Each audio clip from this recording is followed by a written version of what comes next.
Hello, my name is Marcia Worrell, your local Close to My Heart consultant here in Georgia. Tonight I want to show you 3 ways to add a vintage or distressed look to your projects, and I am working with all Close to My Heart products this evening. My cardstock is White Daisy. I'm using 3 different colors of ink in the video. Pewter is the one that I'm actually going to show you on camera. Almond I previously utilized, and Heather I previously utilized.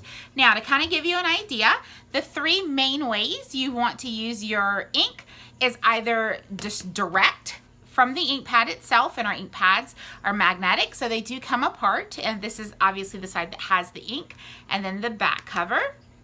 The second way is to use a sponge dauber, and these typically are sold in packs of 3, but I have gone to some stores and they've sold them in larger quantities. For Close to My Heart, we sell them in a pack of 3, and they look like this when they come in that pack. There's just 3 of them in there. And then the third way is to utilize a sponge. Now, these sponges come round. I typically will cut them up into wedges. That way I get 4 sponges then out of that one. You could actually cut it a little smaller, but I prefer the size of the 4. And with this, you can then use it for 4 different colors worth of ink. So that's why I use 4. So on my little platform here, you'll see the samples I created for you ahead of time. The very first ones in the first column, both of these were distressed with what I like to call direct contact, and that again is taking the ink pad, rubbing it directly on the paper to kind of give that look. Now, I love that because then it kind of gives these little wisps that are around the edges. Most times when you see my artwork on my blog, you typically will see that as the distressed look, so you would know that I went direct to the ink pad. The second way is to use the sponge dauber. Now, with a sponge dauber, oftentimes it gives it a very soft, feathery look. So if you're making clouds, or you just want something that looks a little softer, maybe flowers or a little person you've made out of die cuts and you just want to give some dimension, I would go with the sponge dauber. And you'll see around the edges, it's just a very, very soft look. You can kind of see here, it looks just, instead of so wispy, it looks more feathery, like clouds. And then the third way, like I mentioned before, is with the sponge. And you'll often find with the sponge, you can actually almost see the little divots of the sponges around the edge. But sponges are great for areas that you want a huge amount of coverage for. Obviously, the sponge is larger than the dauber, and so that will give you more coverage. Okay, so that's those. So let me show you on camera what that looks like with our pewter color. So with my pewter, the very first one I'm going to do the direct contact, and that's directly with the ink pad. So all I simply do is I take it apart, I sit this piece down, I take whatever paper I have. Now, I am right-handed, so I typically do this with my right hand. You certainly do not have to. So I'm going to take my ink pad, and I am simply just going to go across the edges. And to kind of show you what I'm doing here, I'm simply rubbing it across. Nothing fancy, there's not a special technique. I am simply just rubbing the ink pad around the edges of the paper. So I'm gonna lay it down here so you can see the dimension a bit better, and you will notice the pewter is a little bit darker color.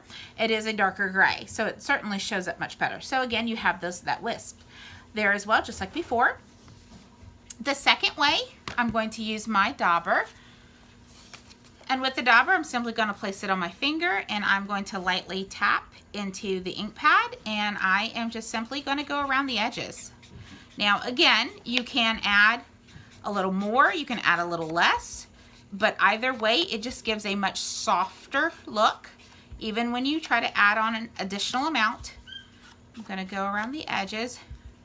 And please excuse my kids in the background. A couple of them are still awake and around the house, but they should not be too loud. Okay, so that gives you, just like I said, a little bit softer of a look. Now, I will say oftentimes with this, it is easier if you lay it down and smooth around, but for sake of you being able to see it on the camera, I wanted you to see it a little closer. So let me hold it up there for you.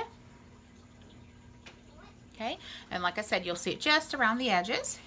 And then the third way, like I said before, is with the sponge. And with the sponge, it's very much like the dauber. I'm simply going to tap it into the ink pad. and I am going to go around the edges, trying to pay special attention to the actual edge of the paper. I like to have a pretty good coverage around the edge of the white, especially if I'm layering this on top of another piece of colored cardstock as well. I really like to have that edge colored in. So we're gonna lay it there. Sorry, now my dog is getting started, scratching at the back door. My apologies. Okay, and one more side here. All right, so let's set this down and slide this one out so you can see all three together. So again, this is direct contact with the ink pad. This is with the sponge dauber, and this is with the sponge itself. So that kind of gives you a little bit of a visual to see which one it is. And like I said, it works out great because you have that opportunity to have three different looks depending upon what it is you're sponging. Like I said, I personally like to use the dauber for clouds. Most of my artwork is going to have the direct contact, and then some things I do pull the sponge out for. So I hope that this video was helpful. Like I said, I do get a lot of questions from customers and even good friends that have asked, you know, how do I typically enjoy sponging my work, and these are the three ways. So if you have any questions, please feel free to message me. And again, happy scrapping and stamping. Good night.